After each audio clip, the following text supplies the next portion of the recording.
Hello, everyone. Dr. Victoria Scarbo here, speaking to you from the Seeds of Transformation Healing Center in Wareham, Massachusetts. It's time for Taroscopes, and I'm doing the Taroscopes for the sign of Taurus. I'm doing the Earth signs right now, and that is Taurus Sun, Taurus Moon, Taurus Rising. Venus, the ruler of Taurus, is in Scorpio this month. And she is part of she's in Scorpio, and then I think she moves into Sag as well. Let's see, when does Venus move into Sag? Venus moves into Sag on the 16th, so half the month she's in Scorpio, half the month she's in Sag. She is in Scorpio during the full moon that we have, the full moon in your sign, Taurus. So November is always an emotionally peak time for the Taurus. But of course, the Taurus energy brings some stability to the moon, which is really nice. Save that it's eclipse season and there's really not a whole lot of stability to be found. Oh, so it's things keep constantly changing. You're getting good at it, Taurus. Nobody would have believed it, but yes, you're getting good at changing. And what is changing mostly is people's values, and where their values are, that's where they go. What's most important to them, and a reevaluation of all the values that we have, and maybe a reevaluation of how you decide you want to live, or how you can actually afford to live. So these are all things that come up for all of us, but it's especially important and especially focused for the energy of Taurus. The North Node is in Taurus. It's about moving into stability. It's about moving into peace. It's about moving into what is essential and what is important and what do you need for survival. That's all Taurus stuff. That's true for all of us. Taurus is kind of leading the way on that. So let's see what's coming for the month. Okay, so you have a lot of work, Taurus. There's a lot of work to be done, and there's a lot of work for you. So that will, in its way, make you happy, because usually the more you work, the more that you do, the more resources you have access to. But there is a challenge here. There could be a health challenge. There could be either a physical or a mental health challenge. So this warns you that you need to, as hard as you have to work, you have to balance it with rest. You have to balance it with rest. So that's the warning. Let's see what's at the root of this. There seems to be something that you've worked really, really hard on, but it's no longer spiritually satisfying. It kind of goes along with that Eight of Pentacles. Make sure what you're doing and what you're spending your time on is worth your time and energy, because what we have the least of often is time and energy. So make sure that you're resting when you need to rest, and that if what you're really doing is what you need to be doing at this time. You've recently had an awakening, so I have a feeling that you know what you need to do.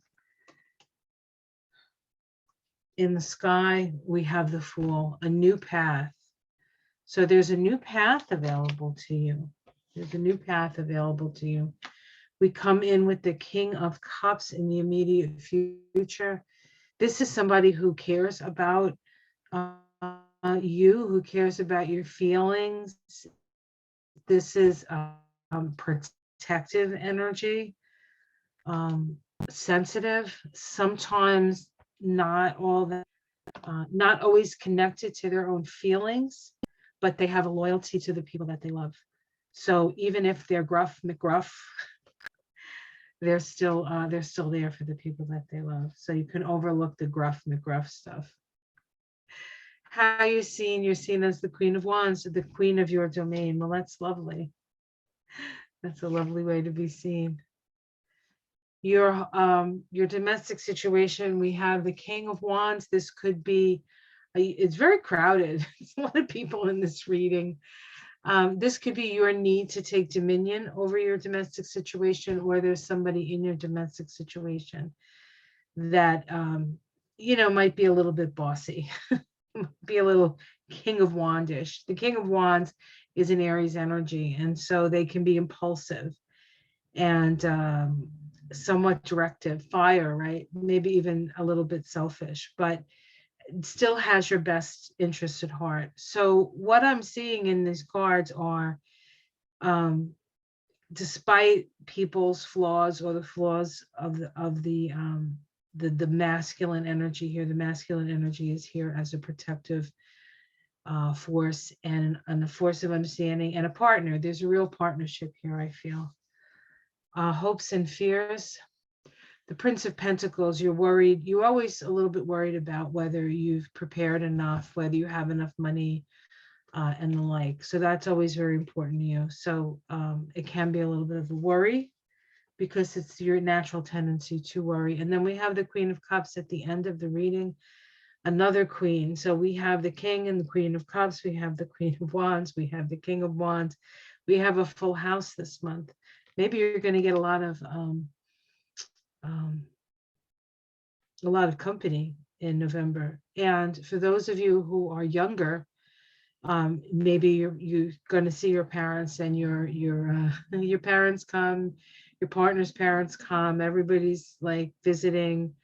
There's a lot of interaction, a lot of busyness. You have to make sure that you pace yourself. Opportunities for the new stuff can get missed by too many people requiring too much of you. Let's see if we can get a major arcana. The Nine of Pentacles, that's usually you're well healed. The Wheel of Fortune. Okay, so there is a change coming. There is a change coming.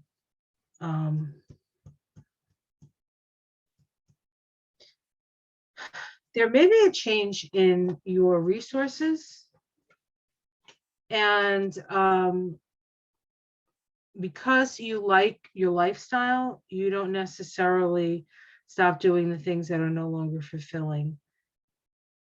And so if you don't want to go in that direction, fate may make you go in that direction anyway.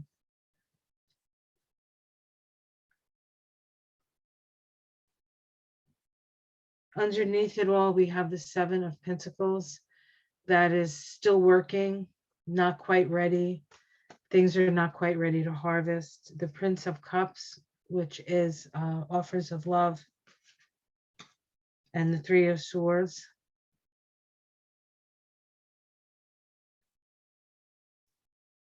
Heartbreak.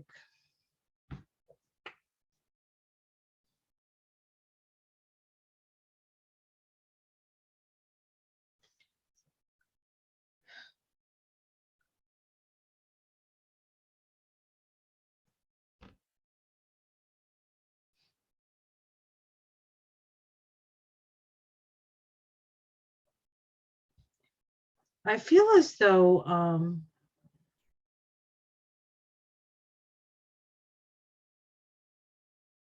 there is a bit of a warning here as to, in a sense, not throw the baby out with the bathwater. Even if things are not particularly fulfilling when it comes to the work that you're doing or how hard you have to work, you want to make sure, and this might be something I don't have to remind you of as a Taurus, is to make sure you're in the financial position to do it.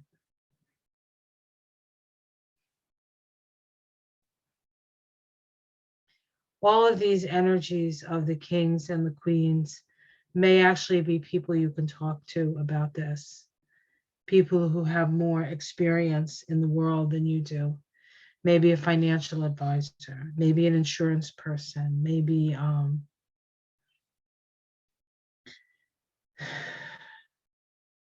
how best to maintain yourself, either physically or financially.